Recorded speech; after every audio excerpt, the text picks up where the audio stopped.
মাট্রিক fail police আমাদের সাথে তর্ক করে। আমাদের যে সাব ইন্সপেক্টর ইন্সপেক্টর আছে তারা হচ্ছে ঢাকা ইউনিভার্সিটি থেকে পাশ করা ম্যাক্সিমাম আছে, যারা মাস্টার্সে নিচে কেউ নাই।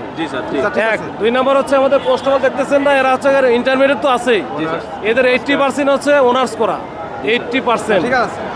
আর বিসিএস অফিসার যারা আছে তাদের কথা নাই বাদ দিলাম, যে আমরা হয়তো ম্যাট্রিক পাস না করে হয়তো বিসিএস চলে গেছে, হয়তো বা কোনো কারণে হয়ে গেছে, তা আমাদের বাদ দিলাম। কিন্তু ফেসবুকে দেখেন ঢুকলে আমাদের ব্যাপারে লেখে কোনো কিছু হলেই আমার বিপক্ষে, মনে করেন আপনার বিপক্ষে গেলে আপনি লিখবেন যে মাট্রিক পাস ফেল, মাট্রিক ফেল স্যার, আমি যেটা বুঝাইতে চাইছি পুলিশ আমাদের সাথে তর্ক করে।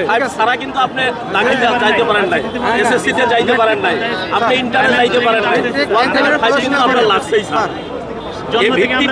না সেটা তো আমি জানি আপনাদের ব্যাপারে, আমি বলছি মনে করেন আপনার বিপক্ষে গেল, আপনার স্বার্থের বিপক্ষে গেল, তাহলে লিখবে কি ম্যাট্রিক ফেল পুলিশ আমাদের সাথে ঝগড়া করে আমাদের।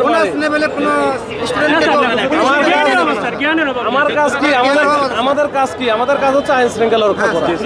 মনে করেন আপনারা আপনাদের মতো এরকম হাজারো আন্দোলনকারী থাকতে পারে, তারপরে বিভিন্ন ক্রিমিনাল থাকতে পারে, তাদের আমাদের কাজ কি তাদেরকে ঠেকানো বা তারা যেন এই অফেন্স বা অপরাধ না করে, সেটা তো কাজ বা আন্দোলনকারীরা আসলে যা ইচ্ছা তাই যেন না করতে পারে, এটাই তো কাজ।